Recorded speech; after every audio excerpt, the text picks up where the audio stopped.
तो आचार्य जी, अब जैसे सावन में हम पूजा करेंगे या सभी लोग पूजा करते हैं, शिव जी की पूजा होती है, सोमवार के व्रत रखे जाते हैं, कई लोग तो पूरे-पूरे सावन व्रत रखते हैं। तो किस तरह से बेसिकली पूजा होनी चाहिए शिव की?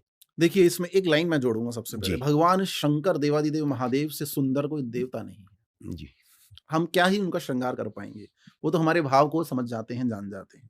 ठीक है, ठीक है? अब इसमें आप अभिषेकों के बारे में समझिए, फिर यहाँ पे नवग्रहों की भूमिका आ जाती है, क्योंकि उज्जैन महाकाल और उज्जैन क्षेत्र मंगलनाथ की भी भूमि है, मंगलनाथ का भी मंदिर है वहाँ पे। अच्छा। ठीक है? तो ये पूरी सृष्टि में भगवान श्री महाकाल और महामाई ने नवग्रहों को सृष्टि संचालन का अधिकार दे दिया।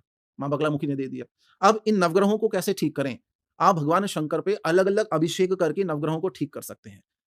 अब मैं अलग पूजा की कोई ज़रूरत नहीं है नवग्रह की? नहीं, कोई अच्छा, आवश्यकता नहीं है। अच्छा। आप देखिए, मैं आज उनके लिए उपाय बताता हूँ जिनके पास प्रतिदिन की इनकम ₹100 भी नहीं है। धनपति तो कर ही लेंगे हुँ, उपाय, वो तो कर हुँ, ही लेंगे। लेकिन जो सामान्य मध्यम मध्यम वर्ग है, गृहस्थ लोग हैं, वो क्या कर सकते हैं श्रावण मास में? हुँ। आप तेल का, सरसों के तेल का, तिल के तेल का, घी का, जो भी आपके पास उपलब्ध है, आप पूरे पूरे श्रावण मास में नित्य प्रति एक दीपक भगवान शंकर के शिवलिंग के पास जलाएँ। लेकिन वो दीपक किस पे रखें? भूमि पे ना रखें। 7 तरह के अनाज, सतवासा, सतनाजा जिसको बोलते हुँ, हैं, सतनाजा अनाज के ऊपर रखें आप। बाजरा ले लें, चावल ले लें, जौ ले लें, गेहूँ ले लें, उड़द ले लें, मूँग ले लें। 7 अनाज के ऊपर वो दीपक स्थापित करें और 1 महीने में अपनी दरिद्रता को छूमंतर होते हुए देखिए आप। अब किस तरह मुँह रखना है दिए का? भगवान शंकर के शिवलिंग पे आप कहीं भी रखिए। अच्छा, दृश्यों जब के आप मतलब है। नियमों में पड़ गए तो फिर रिज़ल्ट नहीं आएगा आपका। क्योंकि ये नियम हम लोगों के लिए तो हैं जो साधना उपासना करते हैं। गृहस्थों को नियमों में ना बाँधिए। गृहस्थ पहले ही नियम में बहुत बंध गए। प्याज ना खाएँ, लहसुन ना खाएँ, ये ना करें, इस दिशा में मुँह ना करें, वास्तुशास्त्र ने बोल दिया यहाँ टॉयलेट ना रखें, तो कहाँ मरें? जब मरे तो वो, कहाँ जाएँ बताओ आप? तो इतने नियमों में बाँध के साधना नहीं हो सकती फिर। ये हुँ, भगवान शंकर की साधना है, शुद्ध, सात्विक, पवित्र होके आपको जो उचित लगता है, आप अपनी पूजा पद्धति स्वयं बना सकते हैं भगवान शंकर की साधना के लिए। भाव चलता है यहाँ पर तो। तो इसीलिए आप श्रावण मास में क्या कर सकते हैं, आप शिवलिंग के पास सत सत जो 7 अनाज होते हैं, सतनाजा जिसको बोलते हैं, उसके ऊपर घी का, अगर आपकी कैपेसिटी है तो, ठीक है? या फिर तेल का दीपक आप पूरे महीने जलाएँ श्रावण मास में। रोज़ जलाना है, सुबह या शाम? हाँ, वो भी कोई वो नहीं है, कभी भी जला सकते संध्या हैं। काल जलाएँ तो ज़्यादा अच्छा है, सुबह भी जलाएँ तो अच्छा है। एक उपाय जो हमने शास्त्रों में तो नहीं देखा लेकिन अपने गुरु मुख से सुना, और वो जन कल्याण के लिए, कुछ भी गुप्त नहीं बताता मैं हुँ, कैमरे पे। हुँ, मैं ग्रहों का मान रखता हूँ, अपने गुरुओं का मान रखता हूँ, है ना? सिद्ध पीठों का, शक्ति पीठों का मान रखता हूँ, लेकिन इससे लोगों का भला होगा। जी। जो बीमारियों से ग्रसित है, जिनको अकाल मृत्यु का डर लगता है, एंग्ज़ायटी है, जिनको जिनको लगता है कि काश ये नेगेटिव ना हो जाए, ऐसा डर लोगों में रहता है। हुँ, तो अगर आप चाहते हैं कि मैं किसी साइकियाट्रिस्ट के पास, डॉक्टर के पास गोलियाँ खाने नहीं जाना चाहता और मैं बिल्कुल परफेक्ट हो जाना चाहता हूँ, बिल्कुल मेरा माइंड स्टेबल हो जाए, मेरे चक्रा के साथ-साथ थर्ड आई भी एक्टिव हो जाए, हेल्थ अच्छी हो जाए, हेल्थ के बेनिफिट मुझे मिले। आप भगवान शंकर को हर श्रृंगार के फूल चढ़ाना शुरू करें, जिनको पारिजात भी बोलते हैं। हार श्रृंगार के। हर श्रृंगार के फूल या पारिजात हुँ, जल में डाल दीजिए, जल से अभिषेक कीजिए। ये कर सकते हैं। ये अगर और इसके साथ-साथ अगर आपको हेल्थ के इश्यू हैं, तो गिलोय की बेल लेके आइए। उसका 2-4 बूंद रस निकालिए, पानी में डालिए, उससे अभिषेक करिए भगवान शंकर का। आप देखिए स्वास्थ्य लाभ प्राप्त होगा। हमने कोरोना में हज़ारों लोगों को ये करवाया, जिनका ऑक्सीजन का स्कोर नीचे गया। उनके महामृत्युंजय मंत्र के जप हुए और गिलोय के जल से उनके अभिषेक हुए। दनादन घूम रहे हैं फ्लाइट पकड़ते विदेशों में।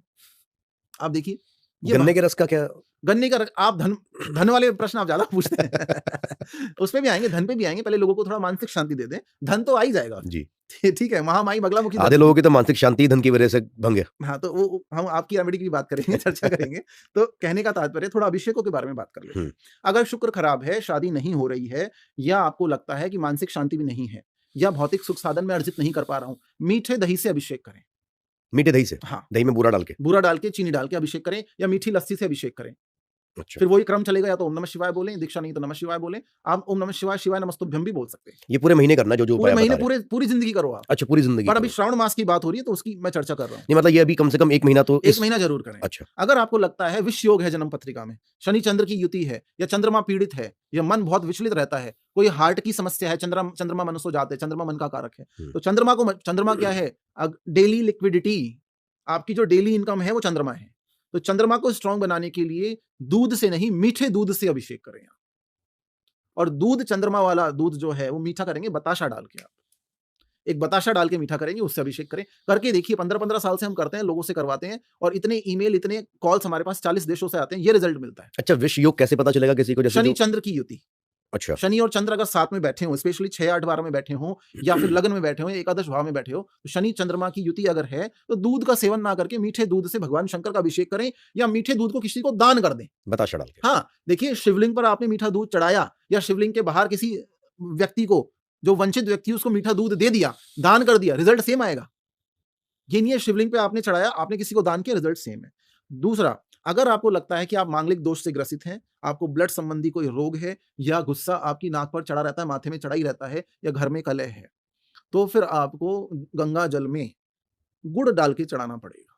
गुड़ के टुकड़े डाल के चढ़ाइए आप गंगा जल में। आप देखिए इसको करके, और अगर ये नहीं करना चाहते तो मसूर की दाल भगवान शंकर को अर्पित कीजिए। गुस्सा और मंगल का ये निवारण। मसूर की दाल भगवान शंकर को यूँ अंजलि में रख के अर्पित कर दीजिए आप। डेली कर लीजिए या मंगल कर लीजिए। अच्छा। करके देखिए आप इसको। शरीर स्वस्थ नहीं है, हेल्थ इश्यू आ रहे हैं, जॉइंट पेन है, या आपको लगता है कि मैं इतना खाता हूँ लगता नहीं है, भगवान शंकर को घी का लेपन करें, घी का लेपन। और अगर आपको लगता है लिवर पर फैट है, पैनक्रियाज काम नहीं करता, किडनी के इश्यूज हैं, ये सारे इश्यूज हैं, तो बृहस्पति को घी में मिला दीजिए। मेरा कहने का मतलब है हल्दी, घी और हल्दी से अभिषेक करिए। कुछ लोग बोलते हैं शिवलिंग पे हल्दी नहीं चढ़ती, ज्योतिर्लिंगों पे हल्दी चढ़ती है। मृत्युंजय महाकाल कालाधिराज दूल्हे रूप में, पार्वती के दूल्हे, देवादिदेव राजा रूप में, महाराजा रूप में बैठे हुए हैं, उनको हल्दी, चंदन मिश्रित हल्दी का लेपन होता है। काशी विश्वनाथ में हल्दी चढ़ती है चंदन लेपन के साथ। तो आप घी ले लीजिए, उसमें चंदन पाउडर मिलाइए और उसमें हल्दी मिला लीजिए, उसका लेप भगवान शंकर पे करें। आप देखिए क्या लाभ होता है आपको। ये क्या घर पे जिनके शिवलिंग रखते हैं छोटे-छोटे, उसमें भी कर सकते हैं लोग? बिल्कुल कर सकते हैं, कोई समस्या नहीं है। चल अचल प्रतिष्ठा, अगर शिवलिंग की अचल प्रतिष्ठा है, मंदिर में है तो बहुत अच्छा है। अच्छा। अगर घर पे चल प्रतिष्ठा है, आप उसको हिला देते हैं, खिसका देते हैं, चल प्रतिष्ठा है, उसमें भी कर सकते हैं, कोई समस्या नहीं है। आप करके देखिए, रिजल्ट एक ही मिलेगा दोनों। बहुत जबरदस्त रिजल्ट मिलेगा। भाव के भूखे हैं भगवान शंकर, भगवान शंकर भाव के भूखे हैं। अगर आपके पास 1 रुपया नहीं है, तो भी मैं आपको जबरदस्त उपाय बता देता हूँ। देखिए, आप सबके पास मोबाइल होंगे, मोबाइल में 3:30 का या 4 बजे का अलार्म लगा लीजिए। आप सुबह उठ जाइए, नित्य प्रति बासे शिवलिंग पे सबसे पहले भगवान शंकर को जल चढ़ा के आइए। सबसे पहले अगर व्यवस्था हो जाए, पुजारी अलाउ कर दे, तो आप सबसे पहला जल आप चढ़ाइए। 1000 गंगा की जलधाराओं के बराबर, सहस्त्रधार के बराबर बताया गया है भगवान शंकर को ब्रह्म मुहूर्त में बासे शिवलिंग पे सबसे पहले जल चढ़ाना। जलधारा से ही प्रसन्न हो जाते हैं। गणपति मोदक से, माँ भगवती अर्चन से, विष्णु जी नाम जप से और उपकार से, सूर्य नारायण अर्घ देने से, और भगवान शंकर जलधारा प्रिय, जलधारा से प्रसन्न होते हैं। अब इसमें आपका 1 रुपया नहीं लगेगा, 1 लोटा जल आपको चढ़ाना है, लेकिन ब्रह्म मुहूर्त में चढ़ाएं आप, सबसे पहले वाला जल।